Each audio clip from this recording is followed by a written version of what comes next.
Would I be the a-hole if I kept my father's money instead of giving it to his wife?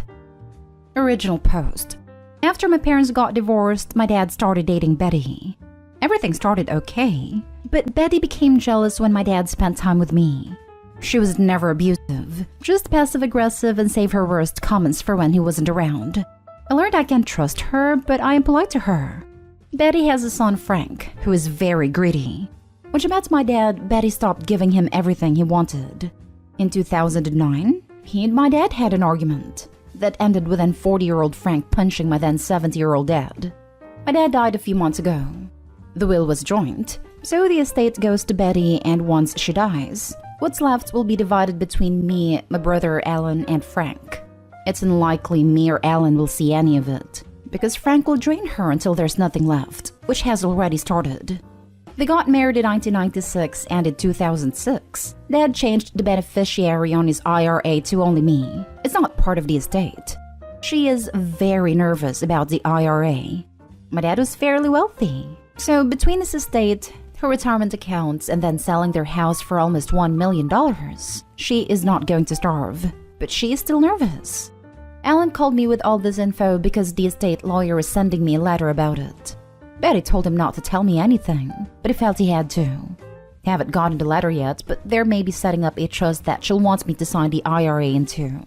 I expect a guilt trip about doing the right thing and following his wishes. But the reason they had a joint will is because they couldn't agree on any other kind of split, as my dad didn't like Frank, and Betty doesn't like me. If I thought my dad had dementia, I might believe the IRA was missed, but he was very meticulous. It feels like making me beneficiary was his way of providing for me, knowing this would happen. It does not make financial sense for me to give the money to the estate and end up with 25% of whatever pittance is left, when I could have 50% of whatever is in the IRA now. I would split it with Alan. My other reason for not wanting to share is that I'm currently pregnant, and having this money would make being a stay-at-home mom easier, and baby would get a jump start on her college fund. Would I be the a-hole if I didn't give this money back to the estate and share it with my brother? I might be the butt phase because while I want to be ethical, I'm having some schadenfreude over being in control after she's treated me poorly for 30 years. I also don't need the money, but she doesn't either. So, other info. I don't know why she wouldn't call me directly. Either the lawyer said not to, or this is another example of her not treating me as an adult. My brother is my half-brother. He was estranged and came back into our lives in 2008. I feel like he would have been on the IRA too. After my brother came back into our lives, but before he had changed his will, my dad always had asked me to be fair with him, so I would give him his share. Now for the top comments before reading the first update. Not stay home. Your father changed it years ago. He wanted you to have that money. She has stuff left from him. Split it with your brother and live happily ever after. You don't owe her anything. But her trying to hide info from you gives off so many red flags. Actually, it very well could be illegal to sign it over to the will. There are rules about these things, and most won't be enforced unless it comes to the government's attention. But my grandfather actually wasn't particularly clear on some things, and if we'd reclaimed some things into his estate, it could have been viewed as tax evasion. Now, a good executor should know this, but greed makes people do dumb things sometimes. Under no circumstances sign the IRA into a trust. It was intended by your father to go directly to you and for Ellen. My dad always had asked me to be fair with him. If he had wanted it to go to Betty and her brat, he would have changed the beneficiary. That money was intended for you and your baby. I hope he/she is born healthy and happy. Long life and happiness to you both. Not stay home. The will was joint, so the estate goes to Betty, and once she dies, what's left will be divided between me, my brother Alan, and Frank.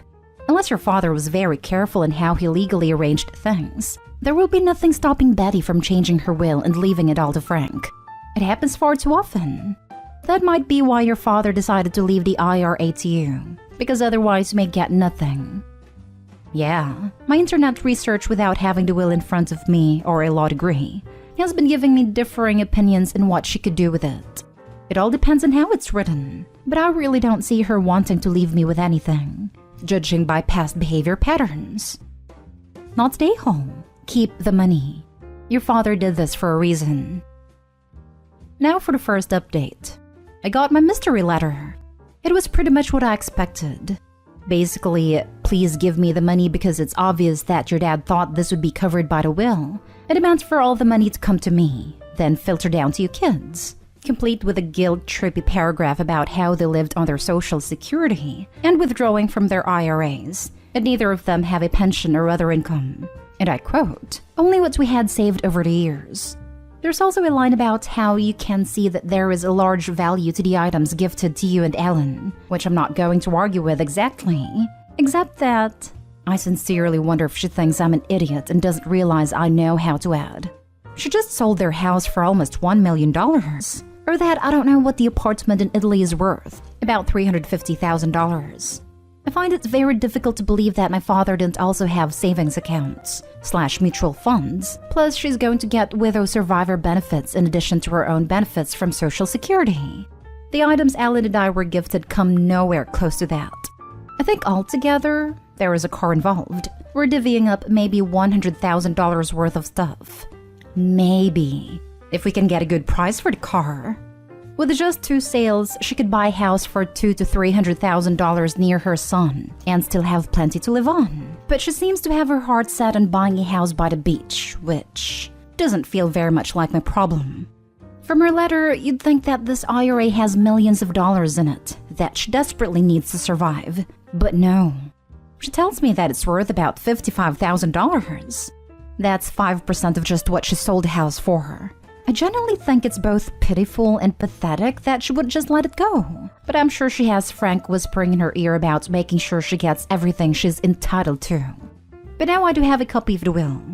2 things stand out from what she sent me. 1, the letter isn't on the lawyer's stationery, so there's been no official demand of any sort that I feel like it's unlikely that I'll get one. 2, nowhere in the will does it say that she couldn't just rewrite her will and give everything to Frank. Like I said in my last post, I don't trust her in the slightest. So I've contacted an estate lawyer so I can determine my next steps.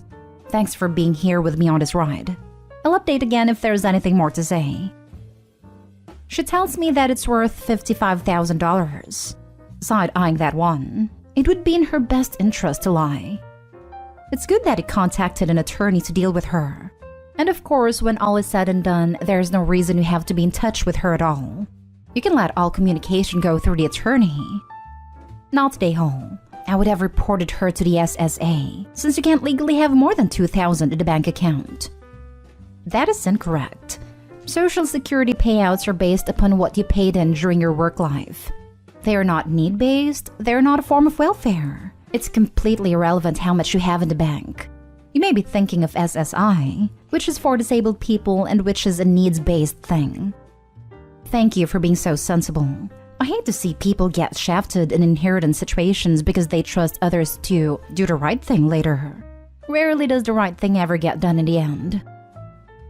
Now for the second update. There's not a whole lot to update on as for better or for worse. I haven't heard from my stepmother in months, but I suppose this is some sort of closure for people who care.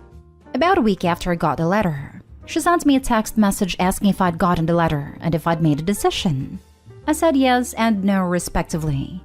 She hasn't contacted me since, so nothing since August. Since then, I've also had my baby 5 weeks early, so it's not like I have a lot of brain power to spend on her. I spoke with an estate attorney, and she confirmed that there's nothing legally my stepmother could do to get the IRA, so I was in the clear there. She also confirms that joint wills don't really exist anymore. So if my stepmother wanted to, she could just rewrite her will to exclude me, or me and Ellen, or whatever she wanted to do.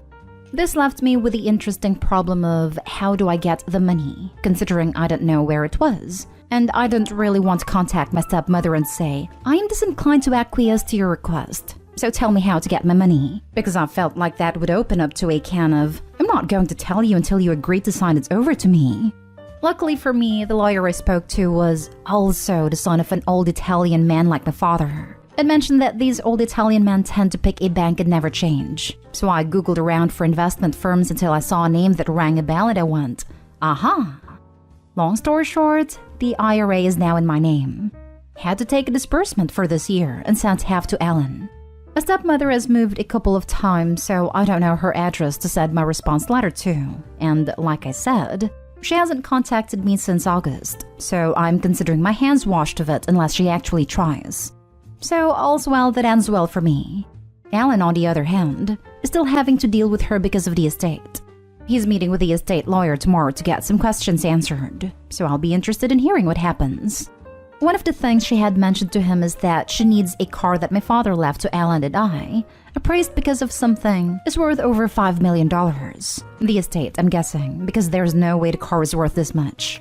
She says there are tax implications, which doesn't make sense to me. But if she's really dealing with a $5 million estate, it's super extra petty that she was coming after me for $55,000. Now for the comments before the last update. Glad to hear that at least the IRA is in the right hands, and congrats on your baby. Hope you're both happy and healthy. Thank you. We both are doing just fine. Despite her being early, there was no NICU stay or any complications for me. Congrats on the baby. The estate tax exemption is currently $11.7 million per person, though I've heard that it might drop back down to the $3 million range. When someone dies, the widowed spouse can transfer their exemption to the surviving spouse. In other words, while it never hurts to get an appraisal when someone passes, I doubt it would end up having any tax implications. Thank you. And that's what I thought I remembered from when my mom died. So the car would have to be worth $5 million on top of $6.7 million she would already have for there to be any tax issues, if I'm understanding correctly. The car was worth somewhere between $35,000 to $50,000, so no, probably not going to make a difference. It's also weird that she's focused on how much the car is worth, as if it will make a difference, and not the vintage farm equipment he left me, which is also only worth maybe $5,000 tops. Because, like, if we're appraising things, shouldn't we appraise everything?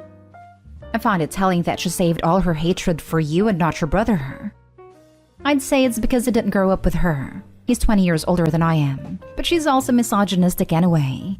It's one of those things that I feel like I can't explain to people, because on its own it doesn't mean much, but she treats me markedly differently when I have a man than when I don't. If I don't, she acts like I'm a little better than a child.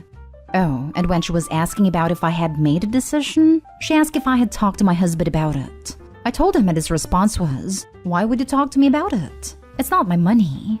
I also find it weird that presumably she'd think my husband would respond with, "Oh yeah, definitely give her the money." So glad to hear you got that sorted. And congrats on your baby. My husband and I went 3 years of legal drama dealing with his mother's greedy ex-husband, and it was a nightmare that ended with the children getting sweet FA for what was left to them by their parents. So consider yourself lucky it's over with. And now for the last update. I'm not sure if I'm making this post for me or for you guys, but at least this is a chronicle of the issue in case anyone asks me about it later. After my last update, there was silence for a while. Then my stepmother sent me a Christmas card with another letter inside it, but I'm sure that particular irony was lost on her. In it, she explained what she was going to use the money for health insurance payments, but once again acting like this money is what's keeping her from the brink of starvation. This letter, however, had a return address, so I did what any red-blooded millennial would do, and Googled it. One visit to the Country Deed website later confirmed for me that she has bought a beach house. Well, it's not on a beach. It's in a beach town, being purposefully vague here, for $745,000. She ended the letter by saying that she had talked to my cousin who told her that I saw the money as being able to continue my father's memory, and what she felt I should accept. Her books, photo albums, etc. because those are my father's memory. But that she'll discard them if she didn't hear from me by the end of the year, because it just proves I'm all about the money and nothing else. I'm sure the irony of me being all about the money while offering to replace it with material things while really wanting me to give her money is also lost on her. Also, the attempting to sell me memories was a nice touch. As I finally had an address to respond to, I wrote what my BFF described as the most polite bridge burning ever and sent it off before her deadline. She called yesterday, which I did not answer. She left a message saying that she just received my letter that day. I know the USPS sucks right now, but almost 2 weeks for a letter? And to call her back so she could clear some things up. Her tone was very hostile, so I'm disinclined to call her back. Honestly, I don't really want to hear what she has to say, and I'm not sure why she would think I would. Like, there's really nothing she could say that would convince me to give her the money. And she'll probably just yell at me like I'm the kid she still thinks I am. Hopefully this doesn't escalate. And if it does, I'll update. Block her from your phone, email, and social media and get on with your life. There is nothing she can do to you legally, so just ghost her. I'm sorry your father married such a miserable witch. Let her treat his kids so terribly. What an a-hole. This is what I'm leaning toward, but I can't lie and say it doesn't give me a sort of sick sense of satisfaction from her attempts to contact me. My BFF thinks she's a narcissist, and I imagine my lack of contact infuriates her. I spent a really long time not trying to rile her up for my dad's sake, but he's gone now, so I feel less inclined to bow to her whims. What is there to clear up? Lol. Her debts. Ha ha ha. Nothing else. Honestly, I would be compelled to call her in order to hear what she wants to clear up. Your father made a very specific decision about his IRA after he was married to this woman. As I think, she has no legal claim to the money. Aren't you curious to hear what more she possibly thinks there is to discuss? It's a bad idea to engage this level of crazy. I'm curious about what your letter said. I tell her that you better lose your number or you will try to lay claim to her beach house. Obviously can't do that, but maybe the threat with the knowledge that you got her money-grabbing number will get her to crawl back in her hole. She's either pissing through the money, or she promised Sonny Boy the car and IRA, and thought you and your brother would just blindly sign everything over her.